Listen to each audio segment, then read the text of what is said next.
Today I have my first guest to bring items for show and tell. I'm so excited. I've got composer Nathan Barr here today on the Fly Filmmaking. Welcome to Popcorn Talk, featuring movie discussion, news, and interviews. Popcorn Talk. We talk movies.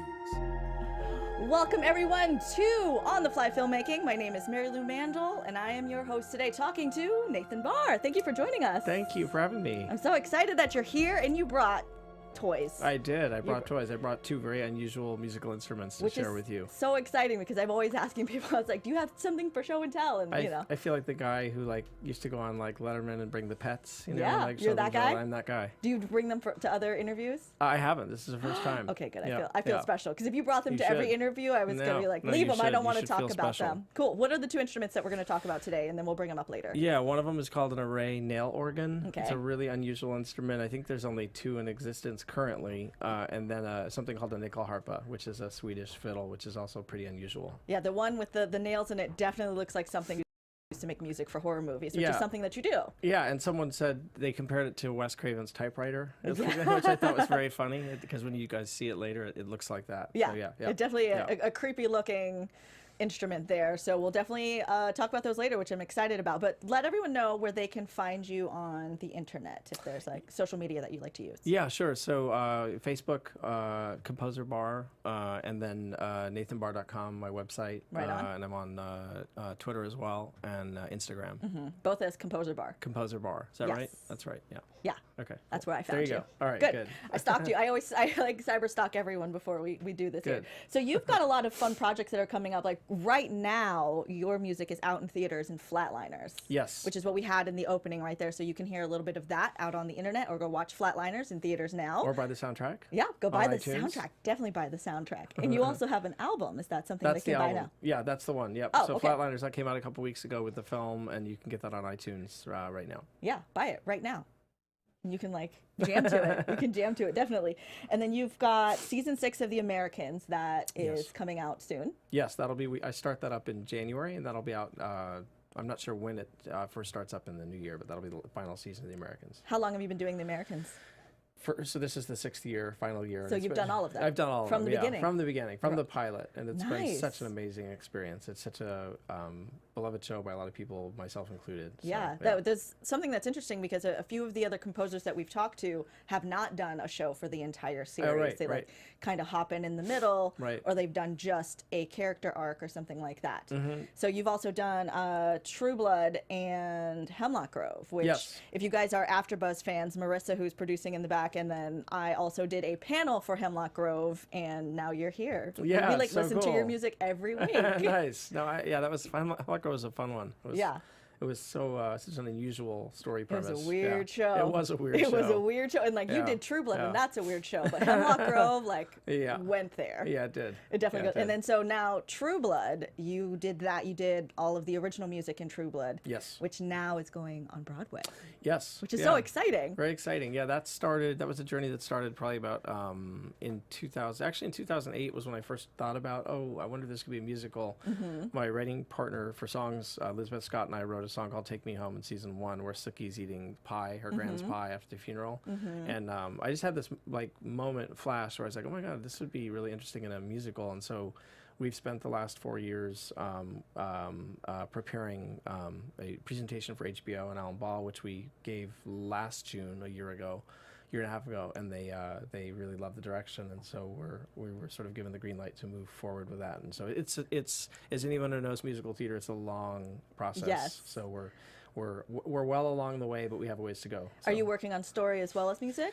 Yeah. So basically, the way it works, you've got your sort of 3 people who are crucial. You've got your writer, your book writer, your lyricist, and your composer. And so we sort of all work together on the story. Okay. And is it continuing on with the True Blood story? Is it going original Sookie Stackhouse? I don't want to say just yet. Okay. Yeah. Great. But fans who know True Blood and don't know True Blood, I'm sure can enjoy it. Absolutely. Yeah, because I love the book. I love the show. Yes. So I'm sure I'm going to love the musical. And the books are great, and I think our goal is, just as the books stood on their own and it got a great fan base, the TV show was kind of reinvented by Alan Ball, and so I think we're trying to reinvent it again for the stage. Yeah, great. Yeah. Oh, so good. Sookie Hey, Stackhouse. Yeah, she's what an still amazing kicking. character. Such a good character. Bill Yeah, Compton. I love her. Oh my gosh. Yep. Okay. And you've got more fun stuff coming up on Eli Roth project, The House with a Clock in Its Walls. Yes. Is that based on a book? That is based on a book Yeah. from 1973. It was a series of books that were, I guess, very popular at the time, and I think there's still a lot of fans for them. And so Eli's directing that. It stars Jack Black and Cate Blanchett and Kyle MacLachlan, and it's a PG horror movie, which should be very interesting for Eli, can he do Eli that? and me. Yeah, exactly. So that's going to be really fun and unique, and we're going to be recording that here in probably in May. Oh. And then it comes out in September of 2018. So then that's an interesting spot for us to talk about something that's about to go into production. Where do you fall in production for a movie? I mean, it depends. The earliest a composer might be brought on is if they have a relationship with the director, or the director wants something to work with during shooting, which goes back to like Ennio Morricone and Sergio Leone days. He would actually write a bunch of music before they even started shooting. Okay. But more typically these days, a composer comes on board, officially they come on board with the actual work once you're starting to cut the film. Right. And we've heard from different composers that it can work in different ways. Like, so if you have like a little bit of a scene, you kind of cut to like, oh, this is what I think would be happening here. But that was when they were maybe pitching to get the job. Right, Like, right. so this is what you're shooting. This is kind of a scene. This is how I would play it. And Absolutely. Then other folks, we hear that they get the scene, then they do it afterwards. And then we also hear about character suites. Absolutely. And that's something that you do a lot. Yeah, I mean, it depends. These days, like I'd say 50% of the time you're asked to actually write a demo for something, and then the rest of the time they just want you to come on board, and they know absolutely that you're supposed to be doing it. So yeah, it really depends. But I think every composer has a different approach. It's really important to be able to talk about your approach during the interview process and do so in a way that is really evocative for the filmmakers without them actually hearing something, because nothing's been written yet. Right. So, yeah. And then that's a partnership. Like, you are partnering up based on work styles more than anything now. Like, you might have heard their other work, but somebody's work can be amazing. But if you don't work well together, if you don't have complementary styles, like, Absolutely. it's going to be a struggle. It is. And it oftentimes is a struggle anyway, because one of the hardest things for people to do is talk about music, is if they're not musicians. And Right. so I find that the best collaborations for composers are with filmmakers who talk about emotional beats and speak about it from that place rather than very specific musical notes. Right. Oh, that's really Yeah. good advice, because I'm not a music person, but I am an emotional person. And I could definitely, as a filmmaker, where I'm like, if I'm going to work with a composer, I'm not sure how to communicate what I need. Right. But using emotion, I think, is a really good tip, where you're going to be like, I want this to be inspirational, or I want it's Absolutely. sad. She's depressed. Yeah. Or she's very, very happy. You know, like, Yeah, no, it's those true. kind of things. It's a great way to do it. And like Alan Ball is a perfect example of someone who he's musical, but he knows where he's comfortable speaking about music and when he's not.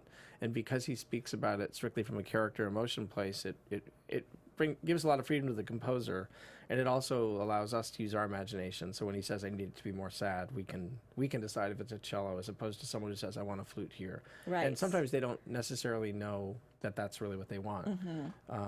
So that can be more complicated. The communication style is so important. Right, because they might have heard a flute in a sad song, Right. but that might not be what you need for this thing. Right. Like, there's probably something better. Right. Yeah, totally. Like some people said, like piano, let's stay from piano because it's sad. Well, I mean, Yeah. that's one way you can play a piano, but so I think it's just more like we don't want something sad in this moment. What a great tip. Communicate with emotions with There you your composers. There That's you great. go. And then even if you're on the music side, ask your filmmakers to communicate with the emotion. And Yep. that's something that I think in the filmmaking process, probably everyone along the line can understand that, because that's a human thing.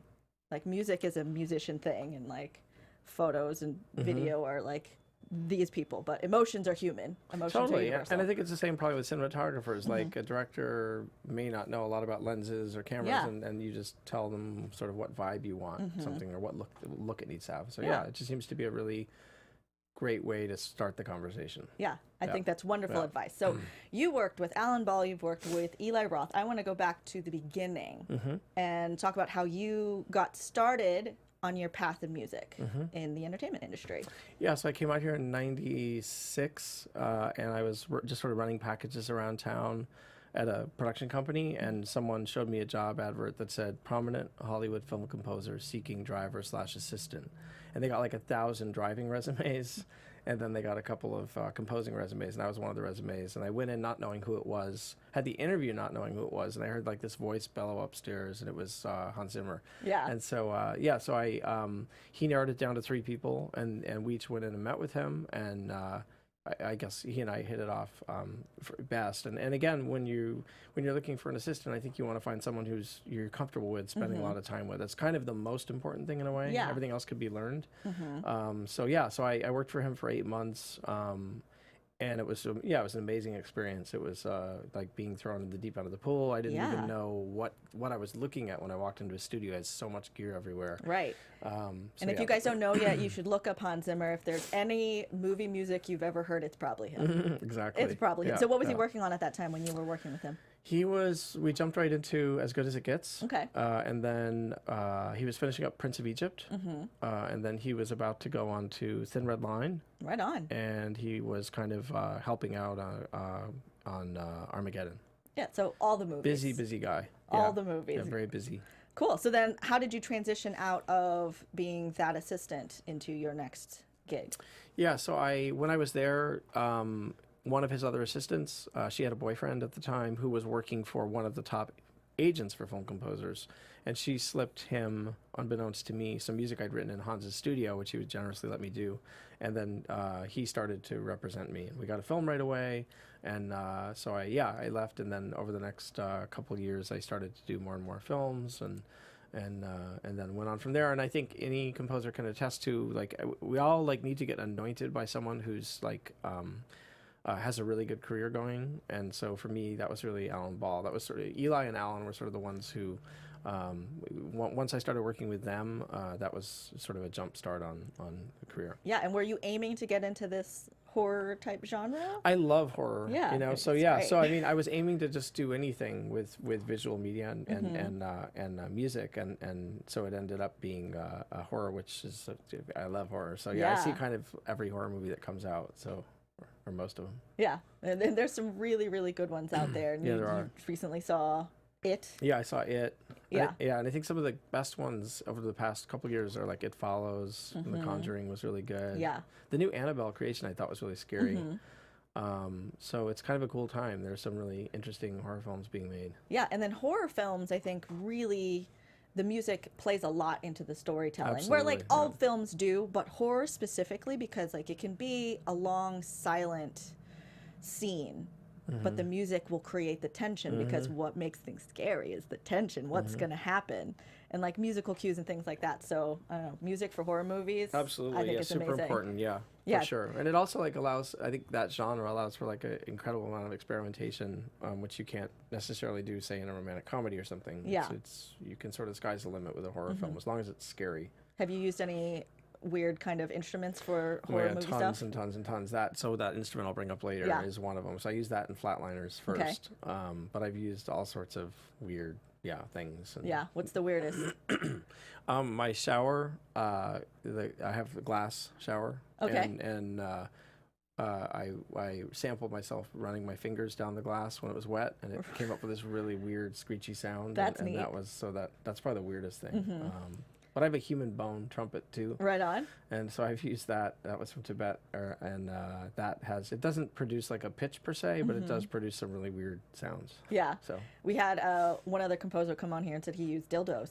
Oh, there you go. Yeah. So like I'm always like, what weird things did you use? The bone was probably going to win, but that's like specifically made to be an instrument. That wasn't a discovery. Yeah. So like fingers on the glass. Right. That's a discovery. I guess so. Yeah, exactly. And then I think just finding like instruments that are really fringe instruments that not many people know about. So I get really excited about that. Yeah. And when I could bring that excitement into the composing process, that's when it gets interesting. Yeah, great. Well, then let's talk about these instruments that you brought here. So we'll start with this one first.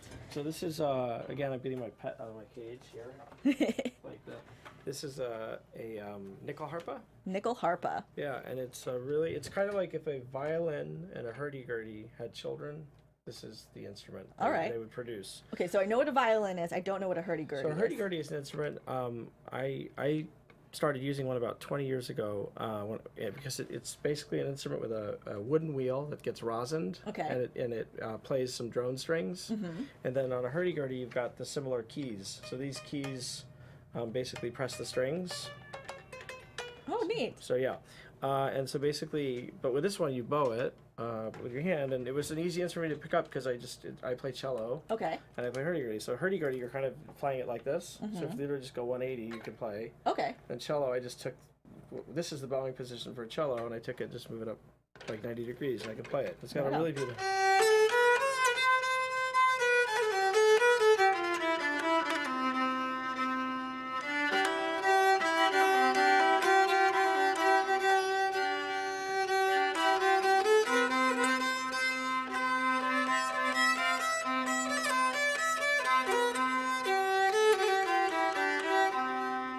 That's awesome. Yeah, it's got a really cool sound, and it's got a very open sound because it has all of these sympathetic strings. Okay. So you don't actually play these 12 strings, but when you get to a certain note,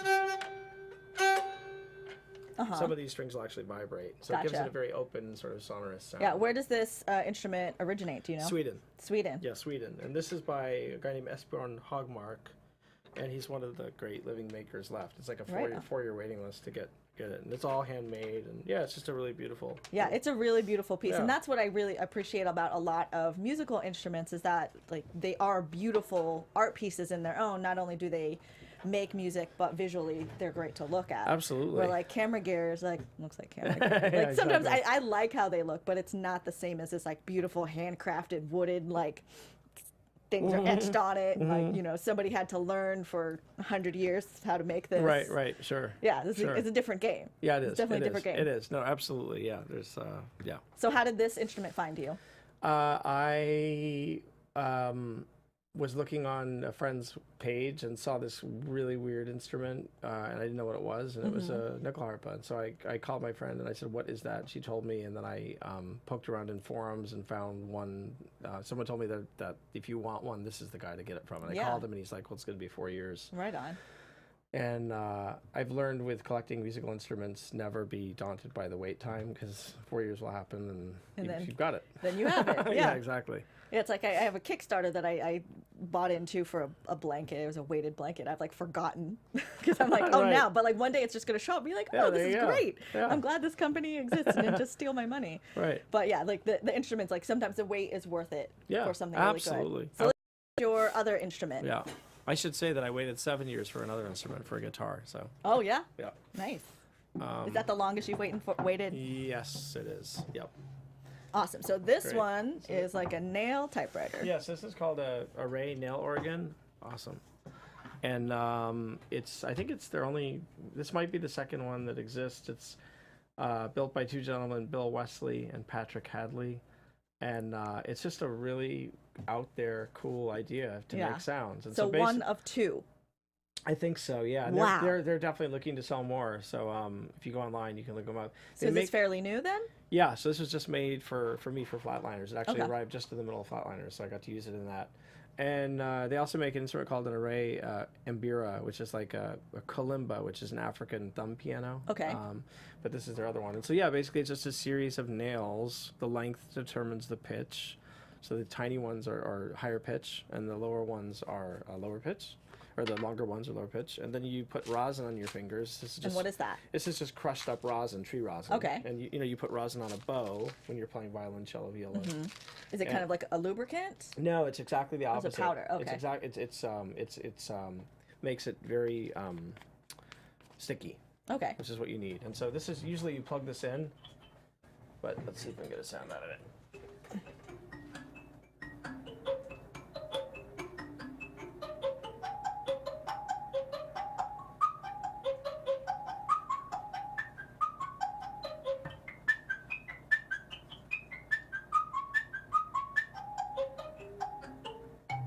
That is trippy.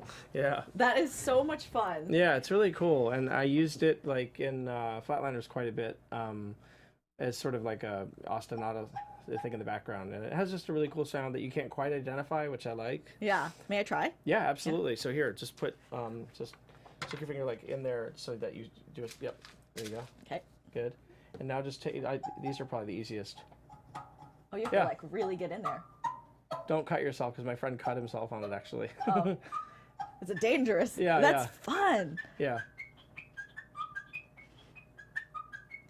Yeah. So then how is it different here to here? It's so Is this some how of it the is pitches are the inside? same. So they're laid out F sharp, C sharp, G sharp, D sharp, A sharp. So they're just laid out maybe in fifths. So it's like a kind of like laid out like a steel drum a little bit. That's neat. And yeah, it's really cool. It's kind of unusual And so this, because you had not played it before, because there's only one other that exists, did you have to learn on the fly? Yeah, exactly. Yeah. And it's I'm sure if someone devoted the time to it, you could become very virtuosic with it. I Yeah. sort of approached it in a way that I was able to actually play at the time, because I've never played it before. Yeah. And so that's kind of how I found the best way to use it. And then how did this one come to you? This one came to me, I do a lot of like just poking around and looking for weird instruments, and I don't even remember, I just saw this on YouTube somewhere. Yeah. And I thought, what is that? I just saw it, and then I went online, I looked, and I called the guy, and I said, I really want that, and he said, all right, we'll build one. That's so neat. Yeah, it's cool. And it's called, I actually should ask him, I don't know what it's called, an organ. I mean, it looks like organ pipes, you know. But I did have a friend come in and really cut himself really badly. Yeah. So there's like blood on here. Yeah, It's like, there was. Now it's a horror movie instrument for sure. And now you can see why it looks like Wes Craven's typewriter. Yeah. I just think that's so funny. That's so neat. Yeah. Awesome. So Cool. I'm sure you'll find more and more fun instruments. Thank you, Kyle. Thank you. Yeah, thank you so much for bringing that, because Yeah, I sure.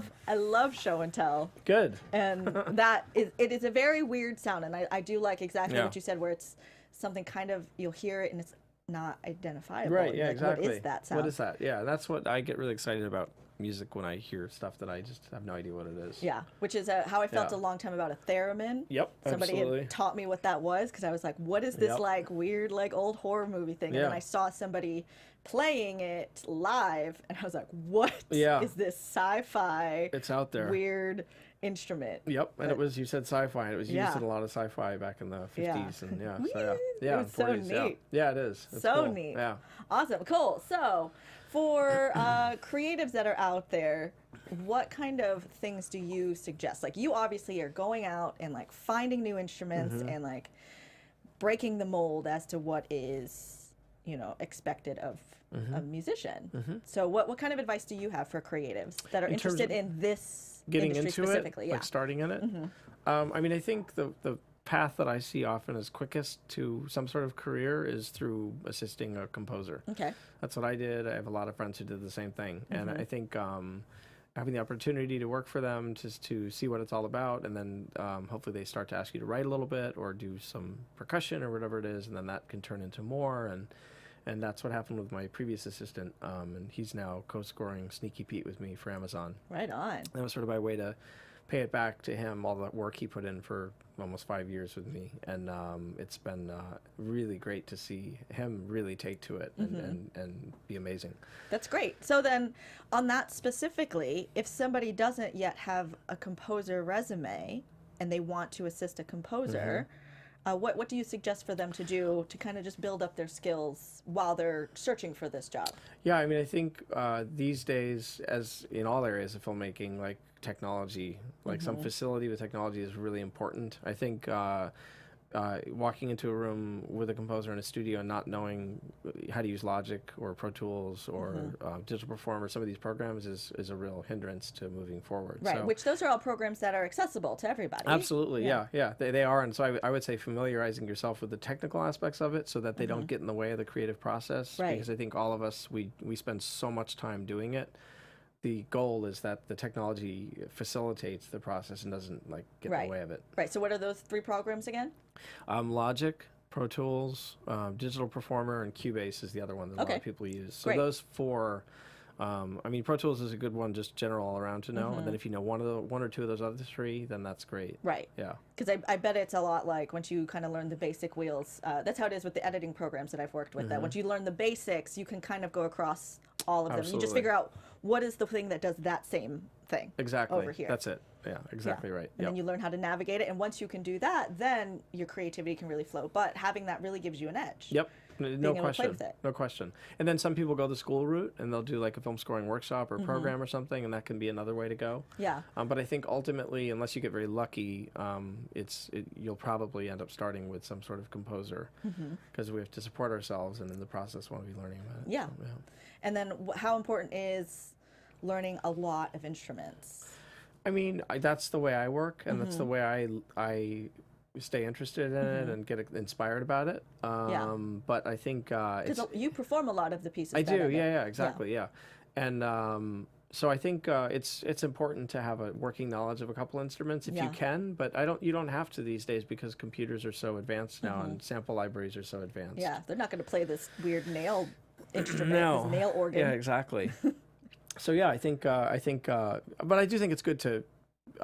Not all composers play an instrument, but I think it's good to have some facility on something. Right. Yeah. And is there one, like, if you were like, just learn this instrument first? I mean, piano is such a, it's sort of the tried and true old way to really, it's so great because of the way it's laid out. You can see everything and you can arrange and you can, it's just a really intuitive way to work. I'm not a great pianist, so I get locked into my motor memory, and so it's hard for me to break out of that pattern. And so the way I do that is just by getting other instruments in the studio that I'm not familiar with. Which is good. Where I have no motor memory, and then I can like mess something up and make a mistake, and I'm like, oh, that's cool, I should remember that. Yeah, I've been told many times that I should, like, throughout my life, they're like, you need to learn how to play piano just because I have these like weird long fingers. Right. But I think that's why I'm so good at like doing things on the computer. Like I'm very fast typing and editing and like all my shortcuts on the computer, and I think it probably would translate. Yeah, it absolutely once I figured out what did what. Yeah. So I just look at it like as another keyboard. It's another video game. Absolutely. No, totally. And I think it's funny though, because like some people, like if you look at Andre Segovia, who was the great classical guitarist, his fingers were huge and very fat, thick fingers, and you watch him play and you're like, how can he even like get his fingers into the strings? Like it's just. So he had that as a handicap, and he really figured out how to make it work. How to make it work. Yeah. Yeah, I love seeing really good like guitarists and then just like go really fast, and it's amazing the things that you can make the human body learn. Yeah, it is incredible. Which then becomes, to you as a composer, you have to like know what's possible on all of these things and then create. Absolutely. Yeah. I mean, the last thing you want to be doing is writing yeah, I mean, the last thing you want to be is turning in stuff to a copyist or an orchestrator, and you've been writing out of the range of the instrument, right? Yeah. So you want to sort of know what an instrument orchestra does, what the range is, what the possibilities are. Are there any instruments that kind of intimidate you that you don't get into? I mean, a harp is a little bit mind-bending. Pedal steel is a little bit mind-bending because you've got levers and pedals that actually change the layout of the instrument. So that is a bit intimidating. Yeah, it would basically be like, I mean, with a pedal steel especially, like you have your guitar, you've got 10 strings, and then you've got a lever on either side of your leg and a couple pedals, and depending on which one you press or move, you're actually raising or lowering the pitch of a various string. So it's like a chessboard where your pieces are constantly moving around without you. You know? Yeah. It's intimidating. Yeah, it sounds like it's intimidating. Yeah. Of the projects that you've composed for, were there any that the project was challenging? All of them are challenging in their own way. I mean, just to speak recently, Flatliners is challenging because we had so little time. What was the turnaround for that? I was like 3.5 weeks to write most of the score. So did you have the whole movie at that point? I had the first 4 reels kind of locked, and the 5th and 6th reels were very much in flux. So I had to write about 46 minutes in 3.5 weeks, and it was orchestral music, some of it, and so that was challenging. But I just kind of went for it and did it, and it worked out well. So, but I mean, those kinds of, like, I think Leonard Bernstein said, what you need is a plan and not quite enough time. Yes. And I really love that because I think it's true. So I went into this with not enough time. I would have loved a lot more time to write that music. And I kind of knew what I wanted to do, but yeah, and it worked out. Yeah, but time constraints end up putting you in the situation where, like we say all the time on this show, that like at all levels, people are working on the fly. And, you plan as much as you can, but then your time constraints come in and you just got to go. That's filmmaking. Yeah, exactly. Absolutely. Yeah. You just have to sure. make it happen because, of course, you could No work question. on something. You could take forever to work on something, but it might actually hurt the project. I think, and I had a film that I worked on over a year, and I can't say it's my best work. Yeah. And I don't think the filmmakers would say it was their best work either. So Yeah. it's, it's too much time. Is there something that you feel is your best or one of your bests? What you're super proud of? I mean, I'm proud of a lot of it. I think, there are quite a few pieces in True Blood and quite a few pieces in The Americans that are I'm proud of because they have a unique sound and they brought something unique to a show that was already really strong, and that's when you have a marriage of great things happening. Yeah, and what was it that made those pieces unique? I mean, I think part of it was just that, for example, with True Blood, Alan Ball is a really inspiring person to work with, and so he gives you a tremendous amount of freedom within the constraints of what the show needs to be. Yeah. And that, and he puts his trust in you. And so having that trust is really liberating and inspiring. Yeah, and he's very creative too. So he Absolutely. understands the process. How was his process, and where did you work in with him? So he came up for the first season. He drove out to my studio in Topanga every week for the first, I guess, 12 episodes, and I'd prepare a bunch of music and record it, and then he'd come up and take a listen, and we'd have notes about it and go back and forth. And I remember the first time I was going to play in Bill and Sookie's theme. It was the very first thing I wrote for the show, and I was just absolutely terrified. Here's Alan Ball sitting in my studio. Yeah. And he listened to it, and he's like, I feel something for them beyond anything I thought was possible. So that's really exciting. So that's wonderful. That's a very exciting moment. And so once he paid me that compliment and meant it, that made me feel confident enough to keep going. Yes. So, and really experiment. Yeah, and sometimes working with somebody who just gives you that oh yeah, you got it. Just can just drive you. You can ride that compliment for so long. Yeah, and I think some people I know there are some big filmmakers out there who believe that you're supposed to thrash your talent and beat them down, and it's I mean, I guess for some people that works, but I don't. But then there's a bad experience. Absolutely, yeah, for sure. Right, because with these creative things, you can go and be the jerk, and maybe you'll have a very good product in the end, but everybody will be broken from it. Right. So what fun is that? Right. Absolutely. You want to do the best you can, but you're good to people, then you can work with them more often.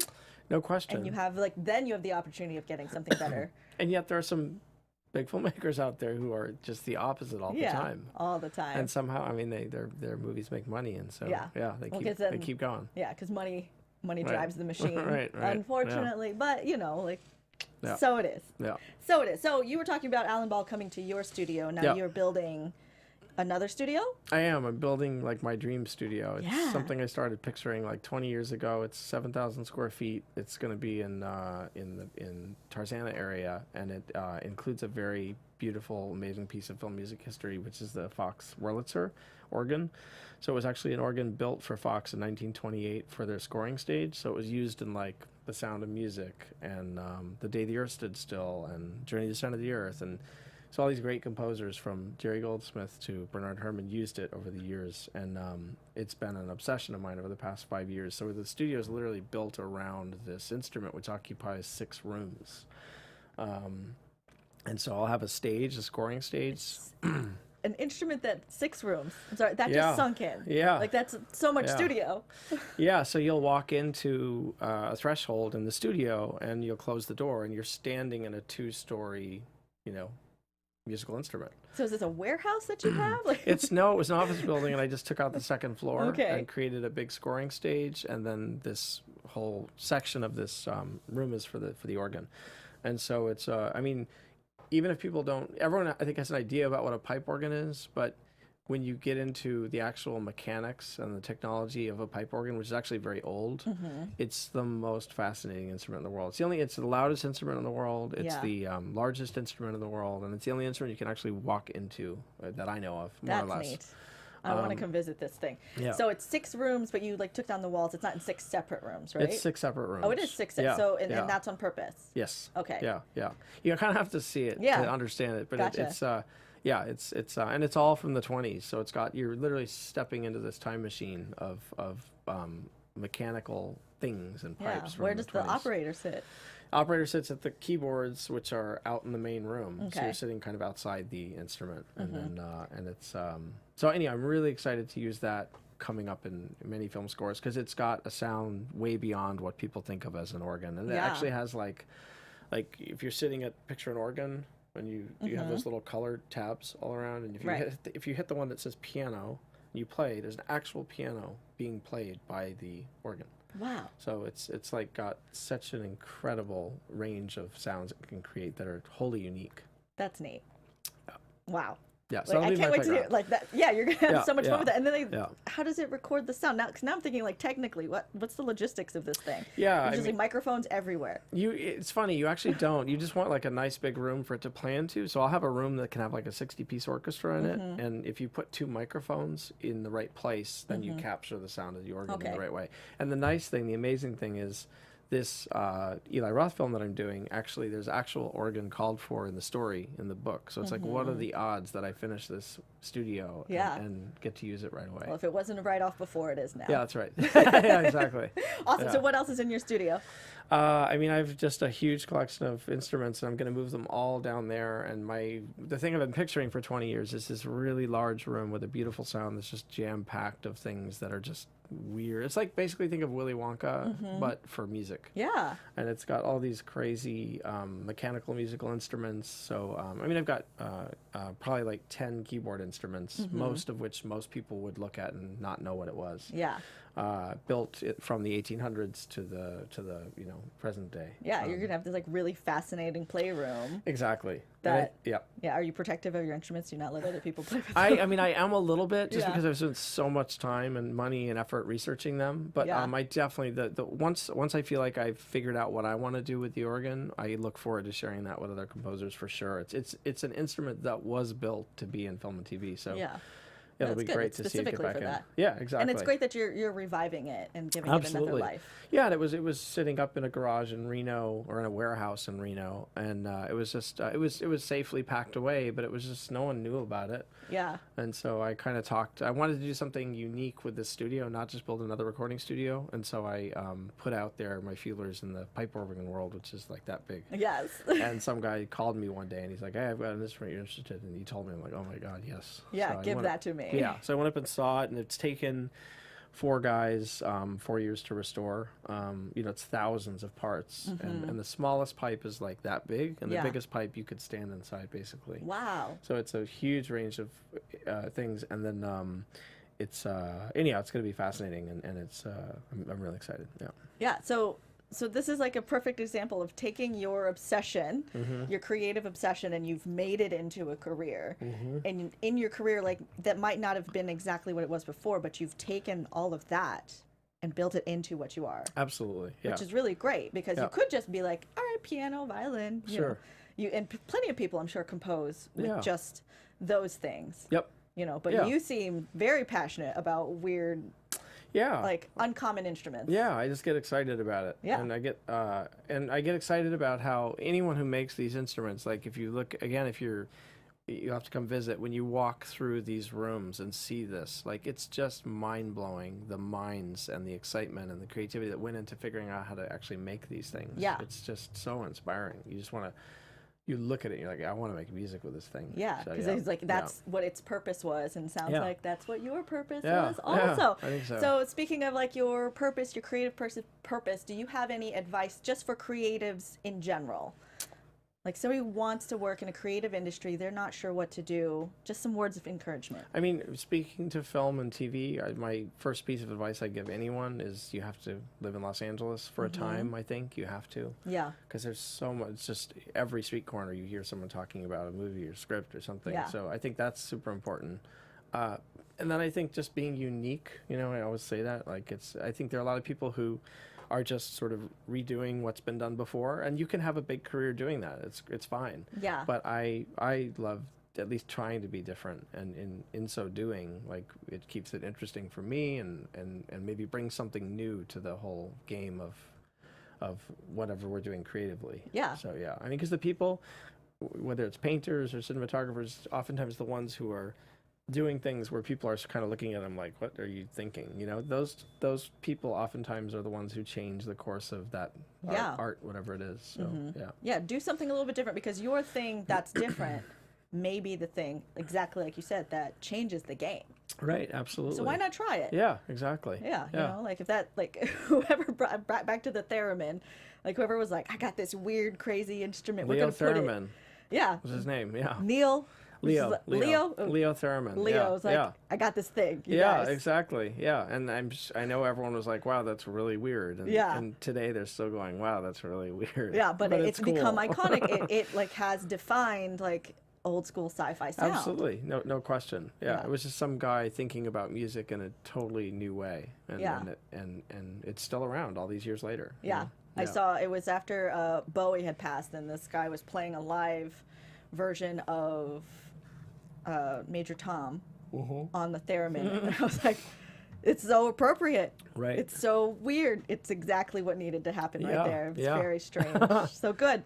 So everyone, make sure you go out and try new things. Yeah. And that thing that you're passionate about, you can work it into your work. Yeah. You know, you definitely can. Yeah, and I think the other thing I'd say to that end is, like, I think a lot of people try and imitate. I try and imitate, but in the process of trying to imitate, it comes out sounding like me. Yes. You know? And I remember, I think Paul Simon or someone saying, like, he actually starts out with Derek Walcott is one of his favorite poets. He starts out with his lyrics and then kind of just slowly replaces them with his own. Right on. So you'd never know by the end that it was started out as Derek Walcott. But I mean, it's such an interesting way to work, you know? Yeah. And I think that process is so interesting, and he certainly has a unique voice. So. Yeah.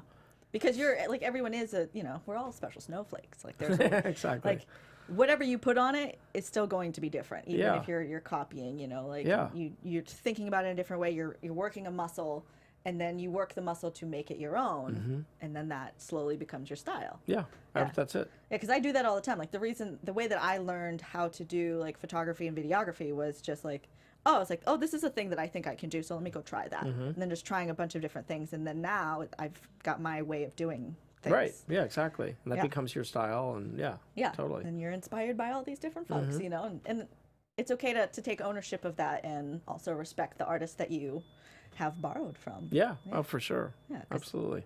It's all out there for our fun. Awesome. Well, thank you so much for sharing all of your information. Yeah, that was just fun. Yeah, you can definitely check out his work on Flatliners. You can get the album on iTunes now. Also, Americans coming out in January. Yeah, and that soundtrack will come out next year as well. Right on. So yeah, look for that too. Awesome. Then also Hemlock Grove. You can go back and watch that, and go back and watch the after show that we were on, if you want analysis of the show, as well as True Blood, which you can see on HBO. Great. And the musical. You got to get prepped for the musical. Yes, you do. All really good things. Yeah. NathanBarr.com. Yes. And Composer Bar all over the internet. Yes. Yeah. Anything else you want to tell people? No, I mean, thank you so much. It was really fun. Yeah, I'm glad you joined us. Awesome. I'm Mary Lou Mandel, your host. You can find me all over the internet at Mary Lou Mandel, and we will see you next time on The Fly Filmmaking. From producers Maria Menounos, Kevin Undergaro, Phil Svitek, and the entire Popcorn Talk Network, we would like to thank you for tuning in. For questions or comments, be sure to visit popcorntalk.com. I'm Sir Richard Wentworth, and this has been a presentation of the Popcorn Talk Network. The views expressed herein are those of the hosts only and do not necessarily reflect the views of the Popcorn Talk Network or its owners and